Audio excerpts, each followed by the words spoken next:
Бэлтгэлийг амжуулагч гайхамшигт эмэгтэйчүүдтэй эзэгтэй нарын цаг. Өдрийн үзэгчтэй эзэгтэй нарын цаг нэвтрүүлгээ маань өнөөдрийн дугаар эхлэхэд бэлэн боллоо. Тэгэхээр бид бүхэн шүд ирүүл бол би ирүүл гэж ярьдаг. За мөн гоо сайхан ертөнцийг аврах хэмээн бас ярьдаг шүү дээ. Тэгэхээр үзэгч та бүхэндээ өнөөдрийнхаа дугаараар за шүд болон нүүр ам гооцлолтой холбоотой мэдээлэл хүрэхээр шүд нүүр ам гооцлын төрөлцсөн эмнэлэг дээр бас хүрэлцэн ирээд байна. Гайхамшигт эмэгтэйчүүдтэй эзэгтэй нарын цаг. Анагаах ухааны доктор, шүдний мэрэгчлэтнүүдийн холбооны дэд ерөнхийлөгч эрүүл мэндийн дэд цай дасан Цалмаа хатагтайгийн бас өрөөнд нь орж ирээд бас ярилцахаар суугаад байна. Танд өдрийн мэндийг хүргэе. За баярлалаа. Та бүхэндээ энэ өдрийн мэндийг хүргэж удахгүй Монгол түмний наадам одоо сайхан баярлаарай гэж хүсээрэй. За тэгэхээр нээгээд эмнэлэг дээр хүрэлцэн ирээд байна. Тэгэхээр энэ эмнэлгийн үйл ажиллагааны талаар болон за анх яаж үүсэн байгуулагдав. За үйл ажиллагаа нь яг ямар чиглэлээр явагдаж байгаа талаар үзэгчдтэй бас мэдээлэл эхлэе тавгвал. За эмнэлэг минь анх 2005 онд ортодонт нэртэйгээр анх үүсгэн байгуулагдаж байсан. За энэ эмнэлэг минь яг эрүүл нүрийн гажиг цэцлийн чиглэлээр төрөлжсөн эмчилгээ үйлчилгээг явуулах ийм зорилттойгоор байгуулагдаж байсан юм а. Тэгээд яг эмнэлгээ байгуулах түүх маань их сонирхолтой. Яг бол 2000 оноос ахуулаад яг эрүүл нүрийн гажиг цэцэлчдийн Монголын холбоо гэдгийг байгуулж энэ салбарыг Монгол улсад дэлхийн түвшинд хөгжүүлэх ийм зорилготойгоор бидний мэргэжил нэгт нөхдүүд маань нэгдээд энэ холбоогоо байгуулж байсан. За ингэхдээ бол бид 5 зорилтыг дэвшүүлж байгуулжсэн. Нэгдүгээрт бол нэгэнт хэрэгцээ байгаа тохиолдолд яагаад Монголын иргэд хүүхдүүд маань энэ салбарын эмчилгээ үйлчилгээг эх орондоо авч болдгүй авж байгаа тохиолдолд яг олон улсын стандартын түвшинд тэр онцлогоо үйлчилгээг авах зөвхөн энэ дан ганц салбараараач биш яг цогц эмчилгээг авах мөн өөрийн үндэсний мэргэжилтнүүдэд эх орондоо бэлтгэх бусад улс орнуудад мэргэжлийн дэвшлүүлэх олон улсын эрдэмтдийн том хурал чуулганд өөрсдөө бие дааж оролцох гэсэн ийм том 5 зорилтыг бид дэвшүүлж тэр 2000 онд анх үйл ажиллагаагаа эхлүүлж байсан. Тэгээд энэ маань бас их хугацаатай их тийм шахуу зорилттой хийгдэж байсан л да. Тэгээд тэр зорилтонтой бол бид нэр хүрсэн гэж боддог. Өнөөдөр Монголын эрүүл нүрийн гажиг цэцлийн салбар бол дэлхийн түвшинд хүрсэн гэж би бол нүүр бардам хэлж чадна гэж ингэж бодож байгаа. За ингээд мэргэжилтнүүдэд бэлтгэхэд бол бид төрөөс ямар нэгэн тусламж авч байгаагүй огт өөрсдийнхөө тэр хүсэл эрмэлзлээр бидний багш нарын тусламжтайгаар багш нар маань 2 сар тутамд 8 жилийн турш Монгол улсад хурж ирж биднийг бэлтгэж эх оронд минь тэр их мэдлэгийг өөрсдийн олсон тэр мэдлэгийг харамгүй өгч байсны үр дүнд бол бидний салбараа бол энэ хэмжээнд хөгжүүлж чадсан. Тэгээд анх энэ салбараа хөгжүүлээд явж байхдаа зөндөө олон эмч нар маань хувийн эмнэлгүүттэй байсан. Тэгээд миний хувьд бол хувийн эмнэлэг байгуулъя гэж огт санаа байгаагүй. Ягаад гэвэл нэгэнт тэд нар маань хувийнхаа эмнэлгийг байгуулгаад үйл ажиллагаагаа хийгээд явж байгаа тохиолдолд тэднэрийгээ чадахжуулъя. Тэр баазыг өргөжүүлье. Илүү хүчрхэг болгоё. Надад байгаа тэр мэдлэг юм тэд нартай л үгүй тийм ээ. Заавал ингэж хүн болгон хувийн эмнэлэг байгуулж яах юм гэсэн ийм бодолтой байсан л да. Тэгээд 2005 он хүртэл явж байгаад өөрийн ирэхгүй хүмүүс маань танд эмчилгээ үзүүлмээр байна. Танаас зөвлөгөө авмаар байна гэж нэг өдөр бараг унтжгаад өглөө босдоо за ер нь цаг нь болсон юм байна гэж бодоод тэгээд энэ эмнэлгээ байгуулсан. Тэгээд миний явж байгаа газар болгон бол би хамгийн түрүүнд сургалтын өрөөг байгуулж явж ирсэн. Гол нь бол хамгийн чухал нь шинжлэх ухааны үндэслэлтэй үйл ажиллагаануудыг явуулахын тулд бид дэлхийн нийтэд гарч байгаа тэр шинжлэх ухаан тэр дэвшил технологиноос бид нар хоцрох ёсгүй. Тийм учраас байнга сургалтуудыг хийж явж байсан. Тэгэл хаана явна тэнд сургалтал явагддаг байсан. Тэгээд би 2005 онд анх ортодонт эмнэлгээ байгуулад хоёулахна ингээд эхэлж исэн. Тэгээд тэрийг бодох юм бол өнөөдөр яг эрүүл нүрийн гажиг цэцлийн чиглэлээр явагдаж байгаа бүх шин дэвшилтэй технологи сургалт судалгааг бол энэ эмнэлэг маань явуулж хөгжиж ирсэн. Анхны бүх эмчилгээ үйлчилгээг бол энэ дээр хийгдчихсэн. Тэгээд 2005 оноос эхлүүлээд бид анхны хажуугийн телерентген зураг дээр онцлогоонуудыг хийгдэж эхэлсэн. Мөн анхны имплант буюу ясанд шүд сулгах хагалгааг бол яг энэ гажиг цэцлийн чиглэлээр гажиг цэцэлтэй хавсарч хийх энэ нэмжлэгээнүүдийг хийгдчихсэн. Анхны яс шилжүүлэн суулгах хагалгаа одоо урал тагнаа сэтэрхийтэй хүүхдүүдэд хийжсэн. Энэ маань дандаа нөгөө хавсрал дэмжлэгээнүүдийг хийх, цогц дэмжлэгээнүүдийг хийх чиглэлээр бол явагдчихсан. Мөн одоо анх удаага хэл яриа зүүн одоо имчилгээг гажиг цэцлийн болон согц цэцлийн имчилгээтэй хавсарч хийж байсан. Гэх мэтлэнгийн хамгийн анхны одоо имчилгээнүүдийг бол энэ одоо эмнэлэг дээр дандаа гажиг цэцлийг цогц имчилэг үүднээс нь бол эхлүүлж хийгдчихсэн л да. За тэгэхээр танай эмнэлгийн хувьд бас өнөөдрийг ард түмэндээ ямар төрлийн үйлчлэгийг үзүүлж байна, яг ямар одоо дотроос нэр төрөл олон байгаа тийм ээ. Цогц үйлчлэгээ гэж бас та түрүүн бас надтай ярилцахтаа хэлжсэн. Тэгэхээр үйлчлэгээнүүдийнхаа талаар за мөн мэдээж үзэгчдсэн маань их сонирн байгаах баг хамт олонны хувьд эмчнэрийн маань бас мэрэгчлийн хувьд. За тэгэхээр манай эмнэлэг дээр эрүүл нүрийн гажиг цэцлийн одоо цогц эмчилгээг авах боломжтой. Бүхэл төрлийн одоо орчин үеийн аппарат зэмсгүүдийг эмчнээс авч зөөх боломжтой. Орчин үеийн одоо шинэ техник технологиор суурилсан онцлогоо эмчилгээг бол бүрэн гүйцэд хийдэг. Төрийн чиглэснээр бас хавсармал эмчилгээнүүд хийдэг. Ялангуяа одоо эрүүл нүрийн гажигтай хүүхдүүд маань одоо хүмүүс маань цогц эмчилгээг аваад өөрөөр хэлэх юм бол үйл ажиллагаа нь одоо сайжраад дээрэс нь харагдах байдал одоо хүний нүрийн гоо зүй одоо сайжрах хэвээр үүн дээрээс нь одоо сэтгэл зүйн ханамжтай байдал үүсчээж энэ 3 төрлийн цогц эмчилгээг бол авч гарснаар эмчилгээ одоо бүрэн дуслаа гэж ингэж бид нар үздэг. За тэгээд орчин үеийн одоо бүхий л одоо зэмсгүүд гэсэн бид бол авдаг болон авдаггүй зэмсгүүдээр эмчилдэг. За авддаг дотроо бол бид твитийн техник, MBT bracketing system, шулуун нумын техник гэдэг одоо техникүүдийг хэрэглэдэг. За үүн дотроо тухайн хүний одоо мэрэгжлийн онцлогоор шалтгаалаад хүмүүстэй харьцах байдал тийм ээ тухайн хүний хүсэл эрмэлзлээс шалтгаалаад бол бид одоо аппаратныхаа харагдах байдлаас шалтгаалаад олон төрлийн аппаратуудыг бас хийдэг байгаа. Шаац аппарат гэх мэтлэн яг ингээд инээхэд төмөр одоо аппаратууд харагдахгүй шууд одоо шаацсан байх нь шүдний одоо өнгөтэй ойролцоо тийм ээ гой зүүн хувьд бол тийм их одоо нөгөө хүнтэй одоо ямар нэгэн тийм төвөгжрүүлэхгүй юм тий. Мөн одоо хилэн талын аппаратуудыг зүүж байгаа. Өөрөөр хэлэх юм бол гадна талаасаа ямар ч одоо аппарат зүгээгүй мөртлөө тэр одоо гажгийг бол хилнийхэнд талаас буюу одоо шүдний дотор талаас нь зүүж гажгийг бүрэн гүйцэд дэмжлэх. Нөгөөтэйгөр одоо хамгийн сүүлийн технологи болох E-Cleaner-ыг бол манайх энд хийж байгаа. Энэ бол одоо ямар ч аппарат зүүхгүйгээр авагддаг. 7-7 хоногийн одоо зайтаагаар солиод явдаг 4D одоо технологи дээр үндэслэж хийсэн ийм одоо шинэлэг аппаратыг бол бас үйлчлүүлэгчтэй санал болгоод хэлсэн. Тийм учраас манай эмнэлгээр үйлчлүүлж байгаа хүмүүс бол одоо сонголт өргөнтэй ч гэх юм уу. Эмчилгээний үр дүнний хувьд бол яг адилхан ганцхан одоо харагдах байдал тухайн хүний одоо хүсэл эрмэлзлээс шалтгаалаад одоо янз бүр байгаа. Мөн одоо яг нөгөө технологийн хувьд янз бүр байдаг учраас лабораторийн одоо үйл ажиллагаанаас шалтгаалаад үний өв жоохон зөрүүтэй юм байгаа. Түүнээс биш яг эмчилгээний үр дүн бол яг ижлэх юм.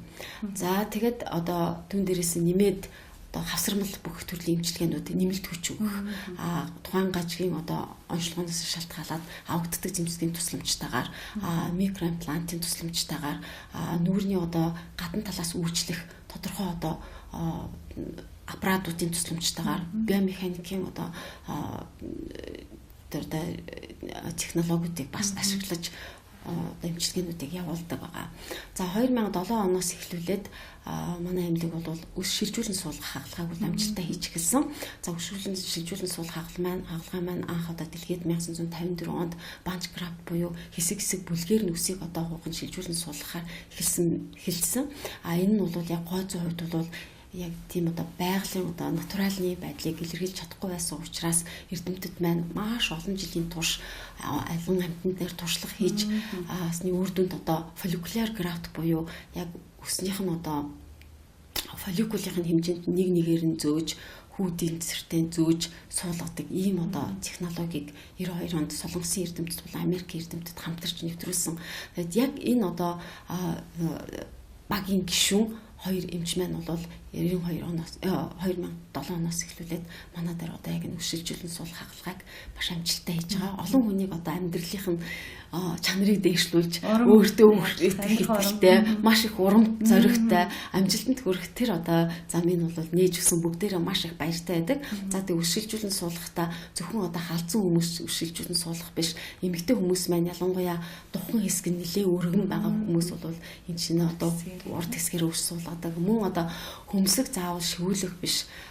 Тэр одоо хөмсгөө суулгаж сормуусаа бас суулгадаг ийм одоо төрлийн одоо үйлчлэгээнүүдийг бол хийдэг байгаа. Тэгээ энэ маань бол маш их амжилттай явж байгаа. Тэгээ сүүлийн үед бол зөвхөн одоо халзарсан хүмүүс дээр үс шилжүүлэн суулгах хагалгаанаас гадна ус ургуулах эмчилгээнүүдээ бол маш их амжилтанд хүрж байгаа. Тийм учраас бид нар Америкийн нэгдсэн улсын одоо тэргүүлэх эмчилгээ болох одоо Bosley компани бүтээгдэхүүнүүдээр үс одоо ургуулах эмчилгээг үсний одоо тэжээлэг байдлыг бий болгох сургалтыг дэмжих эмчилгээнүүдийг хийснээр бас маш их үр дүнгээ өгч байгаа. Энэ нь бол хагалгаанаас өмнө бид энэ эмчилгээ хийгээд тэгээд одоо цаашид үнэхээр одоо болохгүй бол хагалгаанд оруулах юм. За тэгээд бид бас заслын одоо эмчилгээнүүд хийдэг. Энэ бол яг хагалгаанаас бусад арьсны одоо дээрэн бодоо эпидермийн түвшинд арьсыг цайруулах, залуужуулах одоо тэжээл өгөх, чангаруулах ийм эмчилгээнүүдийг хийдэг. Тэгээд тэр эмчилгээнүүдийг ч гэсэн одоо хүмүүс маань маш их үр дүнтэй хүлээж авдаг. Тэгээд энэ маань юу гэхлээр энэ эмнэлгийн хүрээнд бол бид нар яг нэг цогц эмчилгээг л өгөх гэж хүсэж байгаа юм. Жишээлбэл үйлчлүүлэгч маань, гажиг цэслийн маань үйлчлүүлэгч нар маань одоо 5-6 настай хүүхдүүдээс ахуулаад 70-80 настай хүмүүс байгаа шүү дээ. Тэр хооронд тэр хүмүүсийн хүсэл эрмэлзэл айгүй өөр байдаг.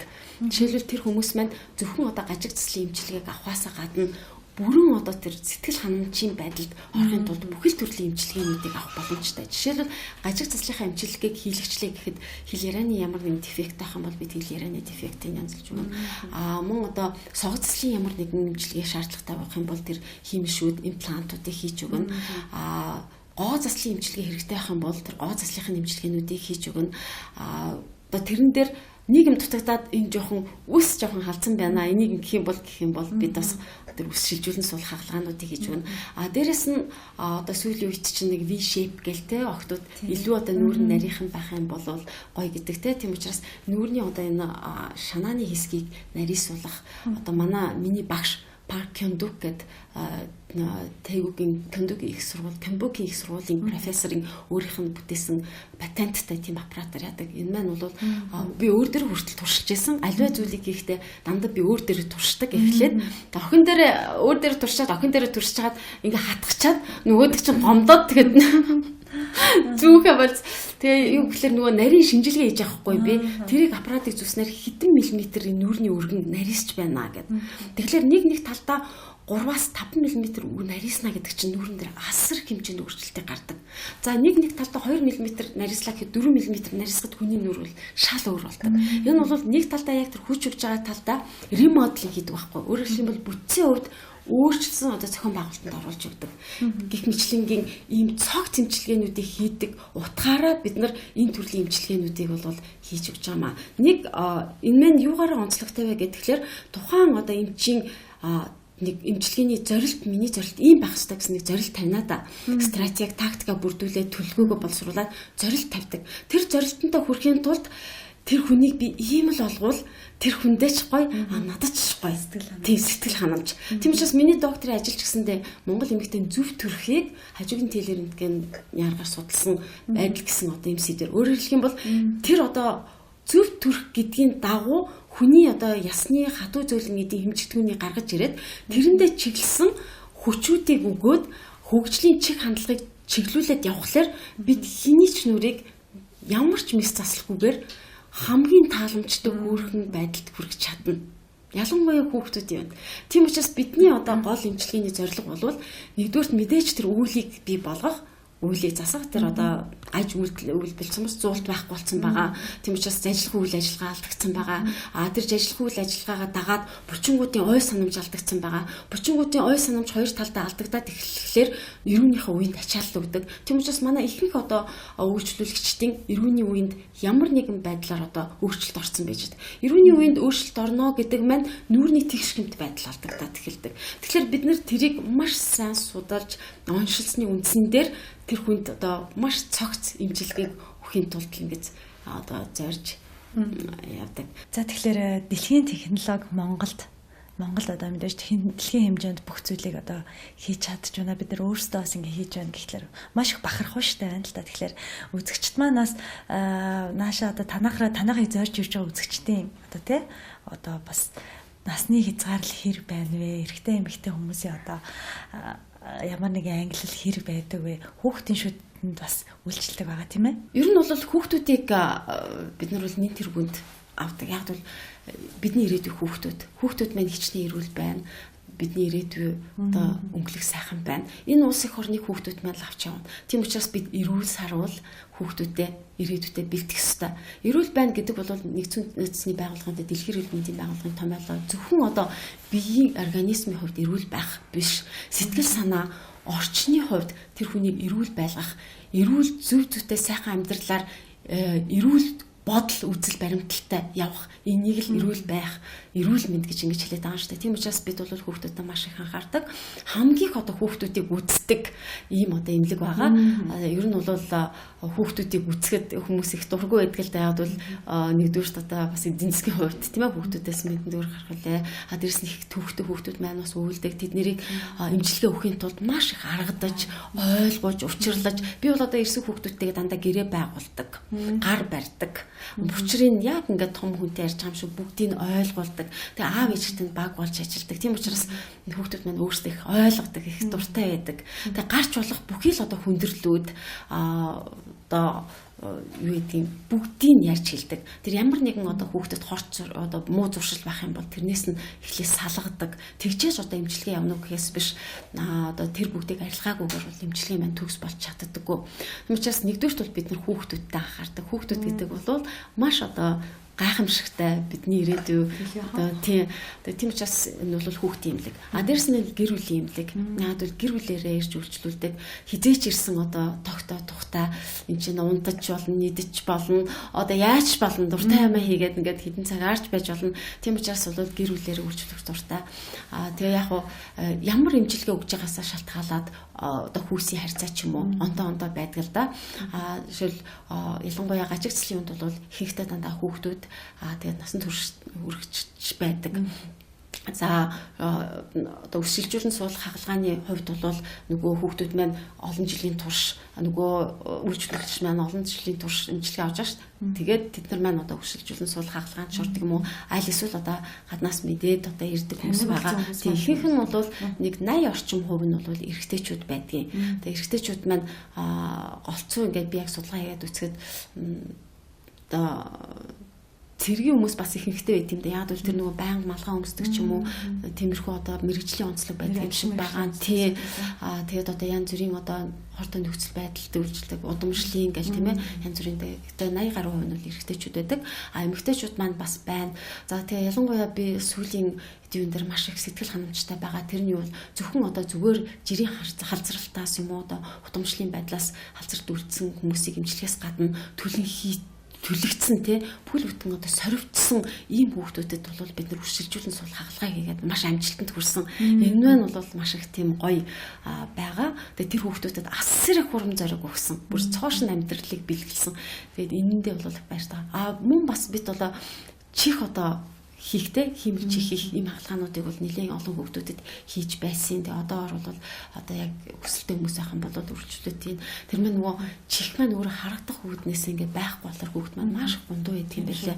Тэгэхээр тэр одоо чихийг тэгээ хийж өгснээр бол тэр хүүхд одоо өөртөө итгэлтэй одоо нийгэмдээ одоо орж нийгэм шиг тэрэнд нь бол бас одоо их тов нэмэртэй юм байдаг.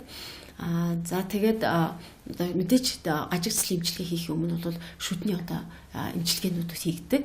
За шүдний имчилгээгүйгээр бол гажигцлын имчилгээ хийх боломжгүй. Тийм учраас одоо шүдний имчилгээний бүх төрлийн имчилгээнд хийдэг зөвлөцийн болон одоо хат үеийн төвшинт имчилгээнүүд, тойрон эдийн имчилгээнүүд хийгдэнэ. За тэгэхээр та түрүү ярьлаа үс шилжүүлэн суулгах имчилгээгээд маш сонин садан сонсогдож байна л да. Тэгэхээр үзэгчтэй маань хувьд одоо Монголд бас яг ажлын одоо ажлын өөрийн бас эсвэл удмын байж болно, ажил мэргэжлийн онцлогоос байж болж энэ үсний хацрал бол их хүний асуудал болоод хүн болгоны л асуудал болоод энэ өгсөн залуу гэлтгөө. Тэгэхээр энэ эмчилгээг би илүү давуу асуумаар байна л да. Яг хэр удаан хугацаанд хийдгийг, за тэгээд хийсний дараа үр дүн нь хэр удаан хугацаанд бас байх боломжтой юм, хэр удаан хугацааны дараа нөхөх ч гэдэг юм уу, бас тийм зүйл байдгүй. Тэгэхээр үс шилжүүлэн суулгах хагалгаа маань бол одоо энэ чиглэлээр гэж хамгийн одоо эрдэмтдийн хамгийн сүүлд гаргасан шинэ техник технологи. Юунаас илүү бол одоогийн байдлаар шинжлэх ухаан бодож сэтгэж чадаагүй байна. Үсийг шилжүүлэн суулгахтаа бол мэдээж одоо тухайн хүний одоо бүхэл төрлийн шинжилгээнүүдийг авна штэ, цусны шинжилгээ, ямар нэгэн одоо эм тарианд гаршилтай, тийм ээ, төрөнд нь одоо архаг хүч өвчтэй байх ч гэдэг юм уу. Энэ шинжилгээнүүдийг авсны үндсэн дээр одоо тухайн хүнд шинжилгээ одоо шилжүүлэн суулгах боломжтой юм байна гэж ингэж үзээд одоо шилжүүлэн суулгах хагалгаагаа эхэлдэг. За ингэхдээ бол бид яг арын дагдсан хэсгээс бол нэг харьцах нь 1.5-ыг үржүүлэх нь одоо 20 см, 2 см үржих нь 15 см хэмжээтэй одоо хуухыг аваад тэгээд тэр хуухнаасаа бол нэг нэгээр нь үснийх нь хүүдийтэй хамт ингэж үсээ ялгадаг. Ингээ ялгаад тэг нэг нэгээр нь одоо тэр хэрэгцээтэй газараа тухайн хүний одоо хүслийн дагуу ямархуу одоо үсний мань зааг хаагуур ямар байна гэдэг өөрөө нэг хүслээ хэлнэ шүү дээ. Тэрний дагуу зурж байгаа. Тэгээ нэг нэгээр нь суулгаж ингэж хийдэг байгаа. За тэгээд энэ ард дагсны хэсгээс нь үс авсан тохиолдолд бол ямар нэгэн айхтар хүндрэл юм юусаа гардаггүй. Тэгээд яг хэсгийн мэдээлэлттэй хийдэг. Тэгээд тэр авахлаар энэ арын хэсгээс бол энэ тэртээ тэргүй одоо бас нэг энэ хэсэг чинь гунжаад ирдэг. Энэ маань хоёр талын бас ач холбогдолтой байдаг. Үсээ аваад дээрэс нь дагдсны одоо хүзүүний энд их мах хуримтлагдсан үнж үүсдэг. Тэрийг бас дээшгээ татхлаар давхар ингэж одоо таталтууд үүсдэг. Одоо жишээлбэл араасаа ингээд хуухны маань ингэж тэгээд ингэснээр бас нэг давхар гоозон ч юм уу бас нэг ач холбогдолтой. Тэгээд энэ маш нарийнхан 0.75-аас 7 мм-ийн нарийнхан зураас үүсдэг. Тэр нь үсэн дотор явахт мэдэгддэггүй. Тэгээд энэ олон жилийн одоо хугацаанд энэ шилжүүлэн суулгах хагалгаа хийж авах аливаа нэгэн хүндрэл бол ерөөсөө гарч байгаагүй. За өс ургах байдал маань бол 80-95% одоо юутай амжилттай ус ургадаг. Ер нь бол маш цөөхөн тохиолдолд ус ургахгүй. Тэр нь бол үнэхээр одоо сорвжилттэй ч юм уу. Эсвэл одоо ямар нэгэн одоо хүнд одоо тэр ус ургалтанд нөлөөлөх хууч өвчтэй байх юм бол бас тодорхой хэмжээгээр бас нөлөөлдөг. За үүнийг бол бид бас онцлоод гаргацдаг учраас бол яг бидний хийсэн юм дээр бол ус ургаагүй гэх юм байхгүй. За үснийхээ халзралтын хэмжээс шалтгаалаад бид чинь нэг ойролцоогоор 4,000-аас 6,000 ширхэг үсийг суулгаж байгаа байхгүй юу. Тэгэхээр тэр үсний одоо нүдийн нэгтралын хувьд тухайн одоо зайг бүрэн гүйцэд ингэж бүглэж чадахгүй тохиолдолд хоёр дахь одоо давтаа хагалгааг хийдэг байгаа. Тэгжиж тэрийг одоо бүрэн. Тэгэхээр тэр маань юунаас шалтгаалж яана гэхээр нэг халзралтын одоо талбаанаас хамаарат байгаа юм. Ер нь бол хоёр дахин хийгсэн хагалгаанууд бол их цөөхөн л дөө. 1-2 удаагийн одоо тохиолдол дээр л байгаа. Ер нь бол 1 удаагийн хагалгаагаар яаж. Гэхдээ тухайн хүний одоо үсний нэгтрал үс хоорондын зай их байх юм бол нөгөө бидний авсан талбай дээр маань 4,000-5,000 ширхэг үс хүрэлцгүй тохиолдолд бас байдаг. Тэнгууд үс маань одоо тийм шигүү болж чаддгүй сэрэгч болдог. Гэхдээ үсийг суулгахтаа бас тодорхой хэмжээний нөгөө технологийн дагуу хэмжигдэхүүний дагуу хийж байгаа штэ. Хаана тийм ээ хоорондын зай яагаад тэр үсний хүүдийн цэс чинь дотроо ороод фолликул чинь өөрө тэжээл авах хэмжээний тийм орон зайг бас бүрдүүлж өгөхтэй аждаг. Тэгээд үсний хагалгааг хийсний дараа бол ган барих ёстой тодорхой хэмжээний. Ган барьсны дараа бол 3 сарын дараа нөгөө суулгасан үс маань унаад шинээр ургаж ирдэг. Ингэж ургаж ирэхдээ нэг үснээс одоо 2-2-оос 5 одоо ус сууж гарч ирж ингэж ургадаг байгаа. ер нь бол маш их амжилттай. Энэ дээр бол ямар нэгэн хаш нөлөө үзүүлэх гэсэн баггүй яг бол өөрийнх нь үсийг суулгаж байгаа учраас тийм учраас бол энэ үс шилжүүлэн суулгах хаалгаа бол маш хүндээ цогцсон ийм одоо эмчилгээ гэж ингэж хэлэх болох юм. За мэдээж үйлчлэгээний хувьд бол дээд зэрэглэлийн дэлхийн түвшинд гэдэл хоёулаа түрүүнээс хойш ярьлаа. Үзэгчд маань бас гайхаж байгаа. За яагаад заавал энэ эмнэлгийг бид нар зорих ёстой юм болоо те? Яг юугаараа илүү давуу байж чадах вэ гэдэг асуултыг бас тавих байх л та. Та энэ дээр юу гэж хэлэх вэ?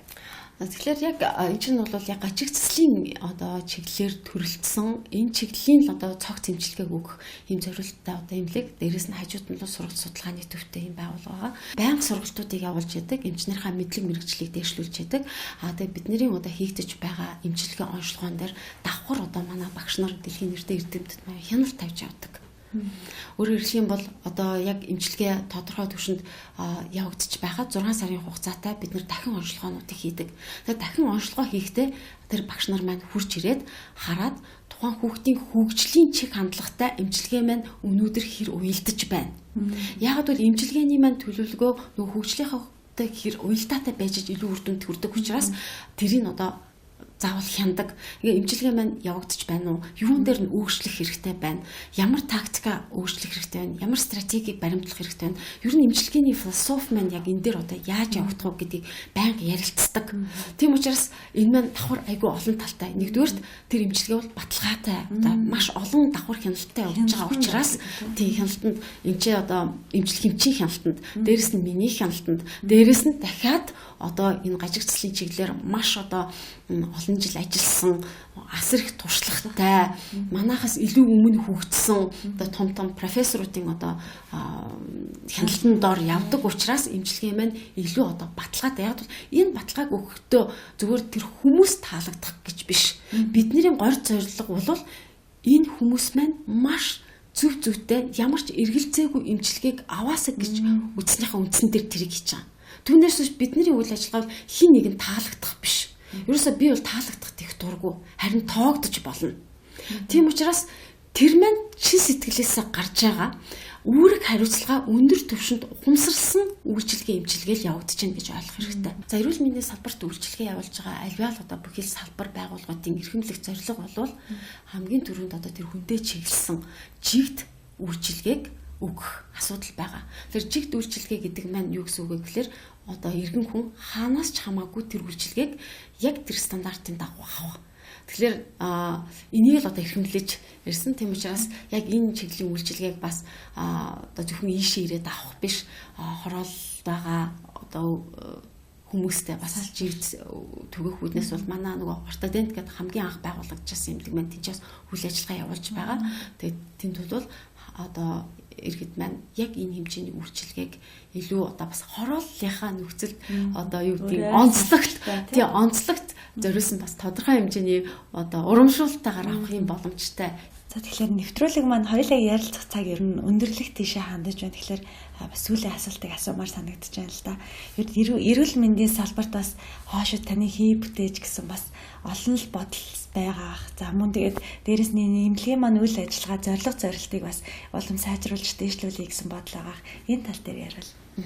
За эмнэлгийн эмнэлгийн маань зорилго бол бидний үзүүлж байгаа энэ үйлчилгээний чиглэлээр энэ салбар одоо чиглэлүүдээр дэлхийн түвшинд явагдаж байгаа бүхэл шин техник технологиг одоо эх орондоо нутагшуулах, нэвтрүүлэх, сурталчлах, бусад одоо түгээх, сургах, ард түмний одоо мэдлэгийг дээшлүүлэх, эрүүл мэндийн мэдлэгийг дээшлүүлэх. Тийм учраас би одоо иргэд над дээр хурж ирээ зөвлөгөө авъя гэх юм бол би өөхгүй ярьж өгдөг. Бүхэл системийн түвшинд тэр хүний одоо өмнө нь ямар байсан, дараа яах ёстой, ундгаас нь хуулаад баг буцаад ундах хүртэл тэр бүх амьдралын процессыг би бүр ингээд өөрийнхөө мэдлэгийн түвшинд ярьж өгдөг. Ягаад гэвэл тэгчихвээ энийг би дутуу хэлснээс гараад ийм алдаа гаргачихвээ гэхээс би өөрөө айдаг учраас маш ууггүй ярьдаг. Бараг 2 цаг ярьдаг. Тэгчээч тэр хүнд маань би заавчгүй 10 хүнд өгөхгүй л юм уу 100 хүнд тэрийг өгөх гээд ахаар ганц 2 хүнд маш сайн цогц мэдлэгийг олгоход тэр хүмүүс маань тэрийг хүлээж аваад амьдрал дээр хэрэгжүүлснээр тэр үр дүн сайн гардаг. Эргүүлээд бид нар маань тэр бусдад дэх ёстой. Тийм учраас надад тооны хойноос хөөцөлдөх биш, чанарын хойноос одоо явах нь бол маш чухал гэж боддог. Тийм учраас хинч болов би маш тодорхой тэр бүгдийг хэлж өгөхийг боддог. За үзэгч та бүхэндээ би өнөөдөр нэй шүд эрүүн нүрийн гажиг гооцлын эмнэлэг дээр бас хүрэлцэн ирээд за ангаах ухааны доктор хатагтай цолмонтой сайхан яриаг өрнүүллээ. Тэгэхээр эрүүл мэндийн салбарт таны оруулж байгаа хувь нэмэр бол маш их байгаа. Тэгэхээр танд бас дараагийн ажилд үйлсэнд бас өндрөөс өндөр амжилтыг хүсье. За баярлалаа. Тэгээд энэ одоо хэвлэл мэдээллийнхэн одоо сэтгүүлчид та бүхэнгүйгээр энэ одоо том салбаргүйгээр тийм ээ бид нар бол бас хаашаа явахгүй шүү дээ. Энэ та бүгдээрээ дамжуулж эрүүл мэндийн маань одоо мэдлэг ард түмэнд маань түгээгддэг, сайн сайхан мэдээллүүд хүргээгддэг. Тэгснээр нөгөө хүмүүс маань сэтгэл зүйн хувьд бас эрүүлждэг. Тийм учраас би аль болохоор гой өнгөлөг өөдлөг мэдээллийг ард түмэндээ өгч байгаарай. Илүү их одоо тэгснээр та бүхэн бас эмчийн үргийг гүйцэтгэж байгаа шүү гэдгийг бас би хэлмээр байна. Ингээд та бүхэндээ ажлын өндөр амжилтыг хүсье өрөөе. Тэгээд Монголынхаа нийт ард түмэнд энэ сайхан одоо монголчууд бидний бахархал болсон энэ наадам өдрүүдээрээ маш сайхан одоо баярлаарай. Мөн бас түүнийхээ хажуугаар эрүүл мэндээ бас жоохон анхаараарай. Олон төрлийн хоол идээд хордлого юм болох вэ, тийм ээ? Энэ тэнд хамаагүй явж байгаад унж бэртэх вэ? Энэс бас болгоомжлоорой гэж одоо эмч хүний хувьд, бас их хүний хувьд, иргэн хүний хувьд бас та бүхэндээ зөвлөмөр байна. Тэгээд та бүхэндээ маш их баярлалаа. Тэгээд эрүүлгийг сайн сайхныг хүсье. Тэгээд залуучууд та бүхэн чинь одоо энэ улс орн авч явах учраас одоо мэрэгчлээ их чадваржаараа л гэж ингэж хэлмээр. За баярлалаа. Ярилцсан танд баярлалаа. За баярлалаа. Эцэгтэй нарын цаг нэвтрүүлгийн маань өнөөдрийн дугаар энд хүрээд өндөрлөж байна. Бас бидэнтэй цугаас үзэгч та бүхэндээ маш их баярлалаа. Маргаашгаа дугаараар иргэ уулзцай. Түр баяртай.